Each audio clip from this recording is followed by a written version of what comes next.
After one episode already, the debut episode of something that I have been looking forward to for a very, very long time, I can honestly tell you that each and every Wednesday, man, is going to be the destination for everybody who loves NXT. If you enjoy what you see on Wednesday nights with NXT, with the usual suspects of the Undisputed Era, Johnny Gargano, Tommaso Ciampa, Velveteen Dream, Aleister Black, Lars Sullivan, EC3, War Raiders, Keith Lee, the list goes on and on, Ricochet, the list goes on and on. Those are the usual suspects. If you enjoy what you see on Wednesday nights with NXT, there is no doubt in my mind that you are going to enjoy what WWE presents with NXT UK. Now, I have the pleasure of watching it live. Some of you guys might be in school. Some of you guys might be at work. Some of you guys might not want to watch it this early and you want to do something else with your day. But when NXT is over with at 8 o'clock, and when the Mae Young Classic is over and done with for this year, you're going to replace that 9 o'clock hour. I guarantee you're going to replace that 9 o'clock hour with NXT UK. Simple. There is no way you are not going to like what they presented today.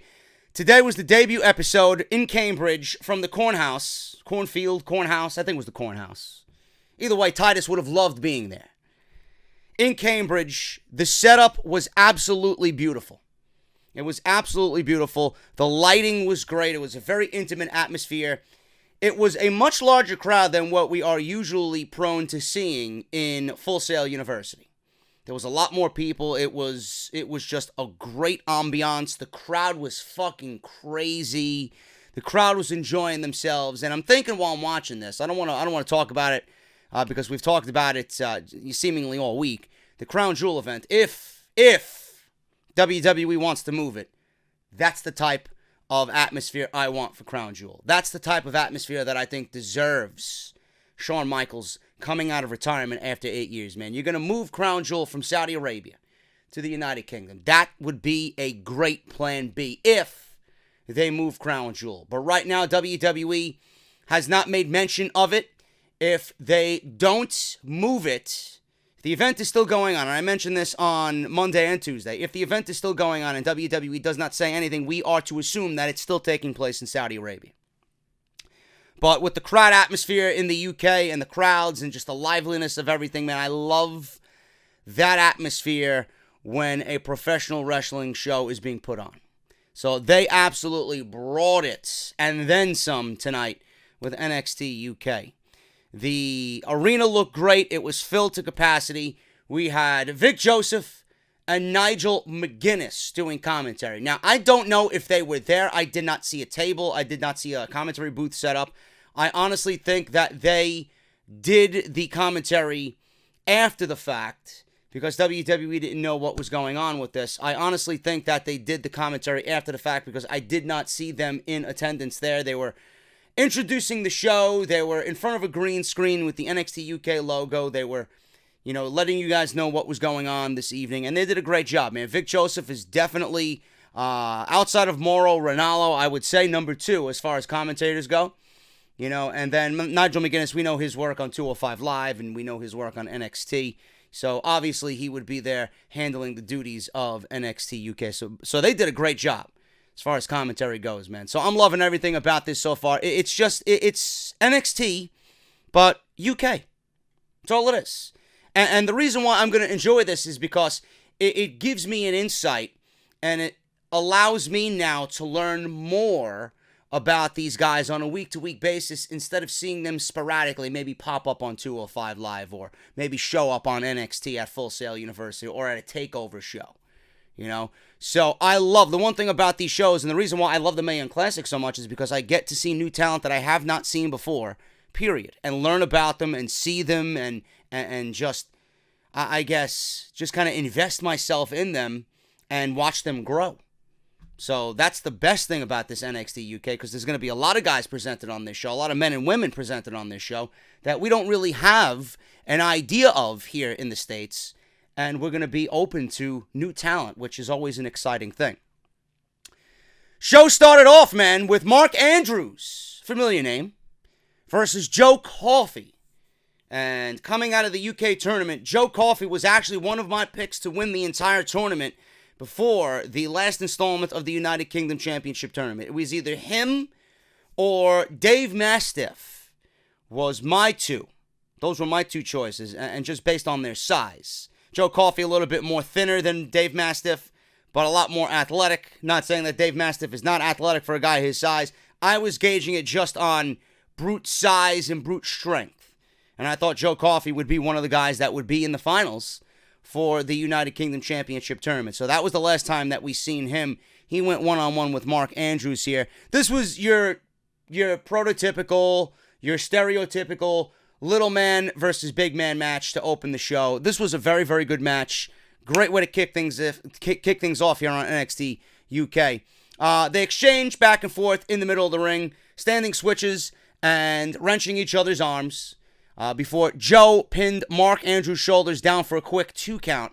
Mark then hit a Hurricane Rana and an Enziguri and then transitioned that into a springboard Hurricane Rana before Joe Coffey comes back with a series of chops, devastating, that dropped Mark Andrews and then hit him with a running shoulder tackle. I would not want to be hit with a shoulder tackle by Joe Coffey. I'm just letting you know right now. Joe Coffey swings Mark around before hitting a beautiful butterfly suplex 2 count, and then immediately out of the pinfall, he locked a straight jacket chokehold on Mark Andrews. Joe then sends Mark out of the ring before tossing him back in the ring. Mark counters a rolling elbow into a flurry of just wild knife-edge chops and just punches, just a flurry of offense.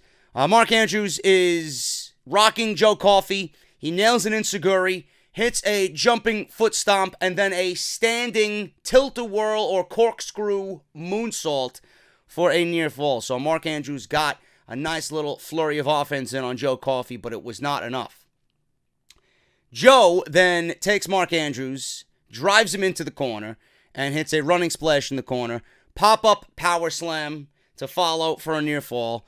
Mark Andrews then hits a moonsault to the outside before Joe hits an overhead belly-to-belly suplex. And the reason why Andrews went to the outside with a moonsault is because we had his brother, Joe Coffey's brother, Mark Coffey, I think his name was, on the outside. And then we had just interference, or Mark Coffey tried to interfere in the match and try to get Mark Andrews' attention, and that really didn't do good for Mark Andrews. So he said, fuck this shit, I'm just going to jump to the outside and do a moonsault, and he took both guys out. So they're back in the ring. Joe Coffey hits an overhead belly-to-belly suplex, and Mark wins with I don't know what he calls it, but it's absolutely fucking brutal. A spinning lariat, knocked him out. 1, 2, 3. Joe Coffey wins with a lariat over Mark Andrews. After the match, the Coffey brothers attack Mark until Flash Morgan Webster comes out of nowhere, makes the save, and chases them off. So it looks like we have our first little storyline brewing on NXT, man. Flash Morgan Webster, who was actually one of my favorites coming out of the UK Championship Tournament.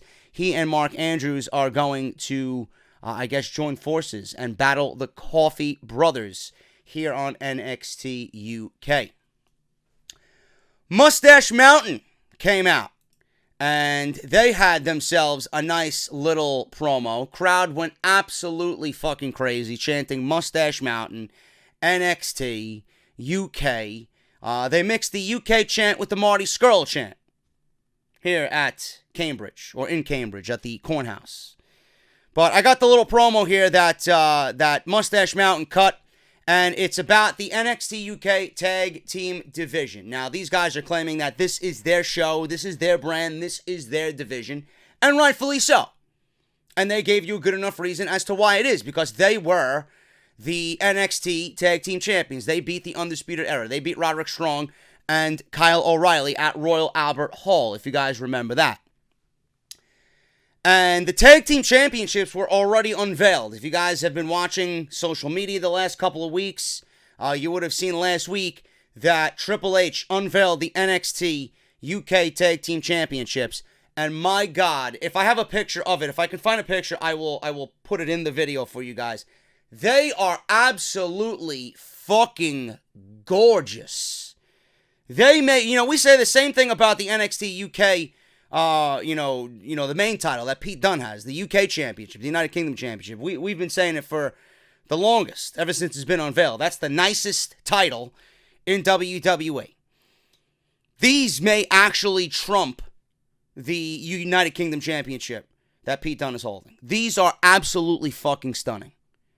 They look like the UK Championship, but it just has an old school feel to it. I was floored when I seen these things, man. And my God, you talk about prestigious. They just go about it the right way when it comes to NXT, man. It's just a take on the old school mixed with the new school. I absolutely love it. So we had Tyler Bate and Trent Seven in the ring, and they pretty much state that when the NXT UK Tag Team titles get unveiled, that they will be ready to take on all competition. And I got the little clip here from WWE's Twitter account. This is what Tyler Bate and Trent Seven went on to say today at NXT UK. Now, I know that there is an absolute boatload of talent back there, itching and scratching for a chance. You know what? You're right. Because what that talent should be doing right now is buddying up, kind of palling up, having those secret little conversations with each other around the back. Because when those NXT UK tag team titles get unveiled, I want to make sure the Mustache Mountain have the absolute best opposition going. And you can see that these guys, we kind of knew what these guys' roles were going to be. Whether you're going to be performing in this ring, or you're at the back, or you're one of the thousands of people buying a ticket to these shows, the whole of the United Kingdom comes together because this is our brand. This is our NXT UK. You knew that these guys were going to be the centerpiece of this show. That's pretty self-explanatory, but, the NXT Tag Team division in itself is very competitive. I expect nothing less with the NXT UK Tag Team division. If it's headed by Tyler Bate and Trent Seven, we are in for a damn good fucking division, man. We really are. I can't wait to see what happens, and I know these guys are definitely front-runners to be the inaugural NXT UK Tag Team Champions. Probably my favorite match of the entire night, and for just selfish reasons, because I always love a good ass-kicking. It wasn't a wrestling match by any means like Noam Dar versus Pete Dunne, but Dave Mastiff is going to be one of my favorites on this brand, man. The guy is absolutely fucking just a monster of a man. And he went one-on-one with some fucking local bum, Sid Scala. And did Dave Mastiff feast on this guy? He feasted on this guy and ate the bone. He ate the bone. He left nothing left of this guy. And Nigel McGuinness was like, we might not even need a gurney or an ambulance. We need a spatula after this fucking slaughtering. My God, man. They're calling Dave Mastiff the Bomber. I'm not sure if that was his nickname in the UK, but if it is, they're pretty much using it here in NXT. Scala was just more than half of the size of Dave Mastiff. Dave Mastiff at 325 pounds. Guy had a delayed vertical suplex. He pretty much held him up there with no hands. He didn't even drop. He just fucking flung him. He flung this bum right out from the suplex position. Did a double knife edge chop that sounded like fucking fireworks going off on the 4th of July. Clubbing elbows to the side of Sid's head. And every time Sid Scala tried to get a forearm or a shot on Dave Mastiff, he smiled. He sat there and smiled and laughed and said, "Is that all you got? Yeah, go ahead." It's like a little gnat flying around, your dinner outside during a 4th of July barbecue, That's all it was. So Scala tried to hit him. Mastiff is smiling. And Dave Mastiff responded, not with, forearms or a chop of his own. He responded with a standing missile drop kick to Scala, which was unreal. And this is why I love guys like Dave Mastiff and guys his size. When you see someone like Dave Mastiff do a missile drop kick from a standing position, that's not something that you see on an everyday basis. I love it. I think it's great. He did a release German suplex, and Sid Scala tried to escape into the corner and tried to find respite in the corner of the ring. So we get Mastiff then standing on the opposite end of the ring. He rolls and does a cannonball that I swear to God, he squashed this guy like I would squash a fucking ant. He rolled right into Sid Scala and splattered him in the corner. And I'm laying on my couch watching this shit, and I'm laughing out loud at the sight of this fucking slaughtering. It was fantastic. It was absolutely fantastic. We had Dave Mastiff win here. He defeats Sid Scala in an absolute fucking slaughter. Loved every minute of it. Toni Storm defeated Nina Samuels. This was actually a very good match, man, and once again, it proves my point. Every women's match that I see, and I'm sure it's going to be the same way with the Mae Young Classic tonight, every women's match that I see that's not a main roster match just has a certain intensity to it. It's like, seriously, I honestly think that the WWE main roster producers and the people in charge of Monday Night Raw and SmackDown Live, they handcuff everybody to a point where they just water everything down and make everything less of what it really could be. I had no idea who Nina Samuels was. She was very physical. She was very intense. Toni Storm, she's my boo. You guys know that. I loved it, man. It was quick. It was to the point. It was intense. It's what the women's division should be. Competitive. So I didn't know who Nina Samuels was. She's got a very good look. Toni Storm, obviously. Everybody loves Toni Storm. They trade headlocks in the middle of the ring. Samuels disrespectfully slaps Toni Storm in the face. And how dare you slap my woman? You're not going to slap Toni Storm like that. What the fuck's wrong with you? You know? So Toni fires back with several slaps, kicks. Nina utilizes a drop toe hold and sends Storm face first into the turnbuckles. So Toni Storm fell right onto the middle turnbuckle, took her out of the match for a little bit. Toni Storm fights back with some forearms. Samuels puts down Storm and just stops the comeback with a tilt-a-whirl backbreaker. Very sloppy tilt-a-whirl backbreaker, but the commentators tried to sell it off as the fact that she didn't get enough of it, or Toni Storm tried to fight out of it in midair, which is always a good thing. But it was a sloppy tilt-a-whirl backbreaker.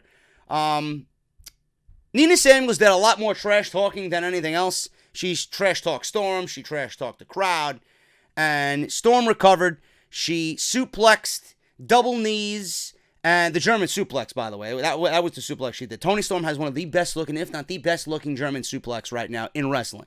I love the way she snaps, and it's just so devastating, man.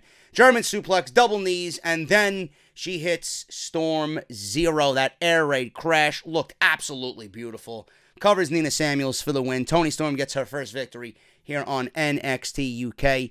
I don't know what is to come for Toni Storm. If Toni Storm is being featured here, I think WWE's mindset was to have Toni Storm on NXT UK and have her be the flag bearer of this division because she's the most notable name.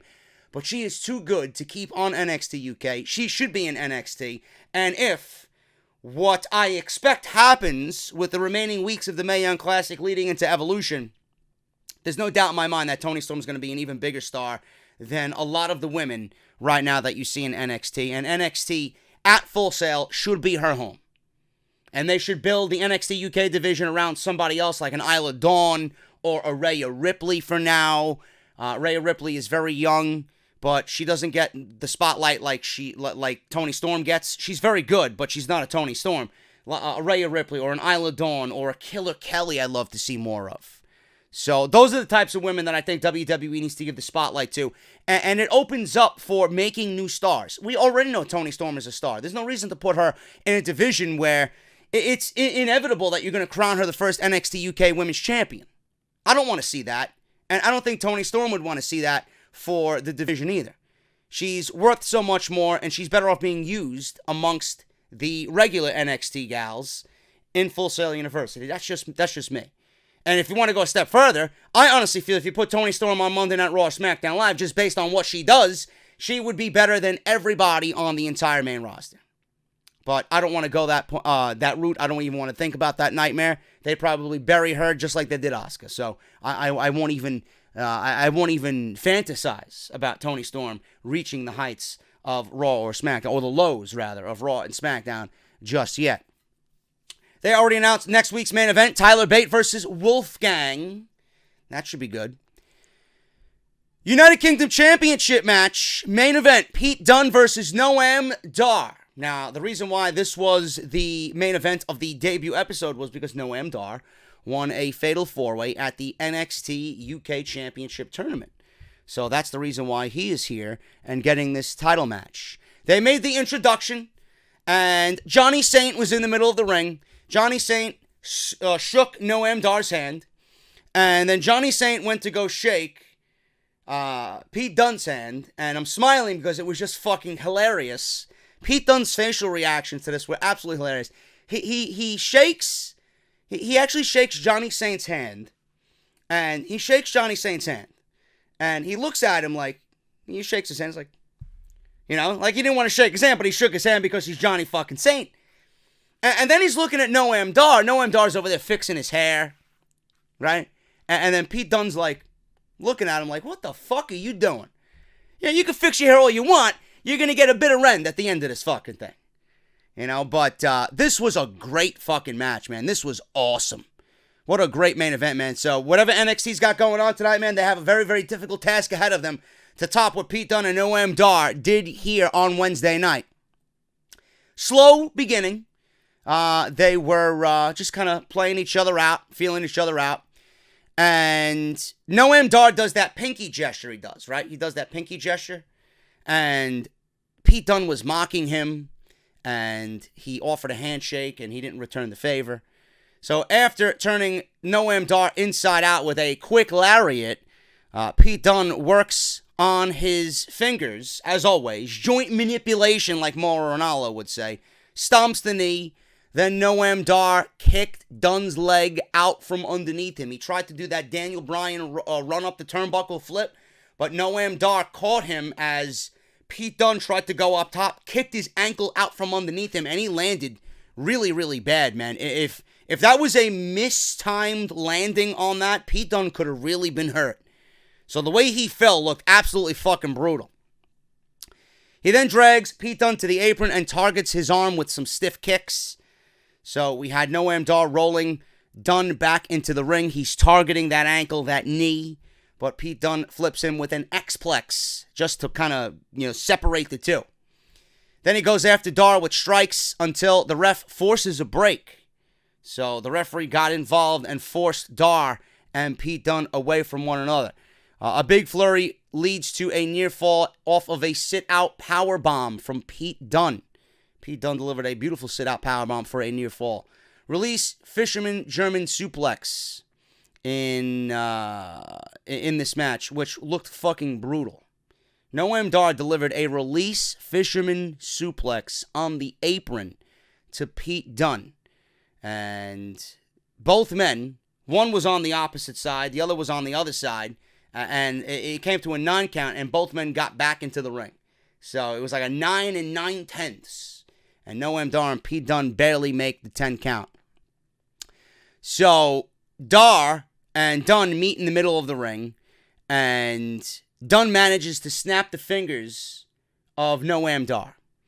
Dar pops him in the mouth with a forearm. Now, before we seen this sequence, okay, I don't know what the fuck was going on here, but the visual of Pete Dunne stomping on the hands of Noam Dar. There was one instance in this match where the camera, literally, the only thing that you seen on the screen was Noam Dar's fingers bent back, and they cut away right before Pete Dunne's foot came down on Noam Dar, man. And I could not, I had to turn my head away.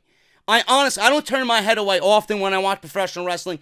The fact of the matter is, the sight of Noam Dar, or the thought of Noam Dar's fingers being bent back while Pete Dunne fucking steps on your hands is absolutely cringe-inducing, man. And every other joint manipulation, sequence that Pete Dunne did during the replays that they showed, I couldn't watch. I couldn't watch. So they did their job. They wanted you to turn away. They wanted you to believe the fact that Pete Dunne's really breaking this guy's fucking fingers. They succeeded, and then some. It was absolutely sickening. Sickening. So they're in the middle of the ring trading big shots. He's got no fingers. Noam Dar can't do anything. Hits him with a back elbow with the other elbow. And Dar hits a forearm. And we get a sequence here where Noam Dar sets up for the finish. He gets grabbed. He keeps Dunne from getting the double wrist lock, managing to the suplex. Bitter End was reversed into a knee bar. Beautiful fucking sequence. So Noam Dar got out of the bitter end and rolled through into a knee bar. Dunne makes it to the ropes. So that was a very nice sequence of, is he going to tap or is he going to make the ropes? And the announcing, the commentator, the commentary from Vic Joseph and now Jim Guinness really sold it very, very well. Dar tries his pinky taunt again one too many times. I swear to God, and this is where he stomped on it. Pete Dunne twists his fucking wrist and stomps on his hand with the camera just pointing at the fucking fingers, man. It was ridiculous. So the champ finished him off. Pete Dunne retains the title with a bitter end. After the bell, they both shake hands and they both mock each other's taunts. And what Nigel said is a different kind of show of respect to end the first episode of NXT UK, man. Great, great stuff. If you guys are going to watch NXT tonight, I urge you all to go back and watch this debut episode of NXT UK, man. You're going to love it. This main event was fantastic, and you're going to see what I talk about with the joint manipulation of Pete Dunne on Noam Dar, man. Sickening, sickening fucking stuff. Great show, man. I can't wait to see what they do and what they transform this brand into. They are already talking about giving NXT UK their own takeovers, which... You got my money, bro. You got my time and you got my money. Let's build up a credible brand. Let's get some storylines. Let's get some champions on these shows. And we're off to the races, man. Another great hour of television added to the WWE Network on a Wednesday night. Gonna be great. I urge you guys to go and watch it. You won't be disappointed at all. That is your NXT UK review, man. If you enjoyed it, hit that thumbs up. Let me know what you guys are thinking. Let's try for 1,000 thumbs up on this video, man. If you enjoyed this video, let me know what you guys are thinking down below. And I'll see you guys tonight for NXT. We got the War Raiders versus Undisputed Era for the NXT Tag Team Championships. Until then, guys, thank you so much, and I'll see you tonight for NXT. I'll talk to you later.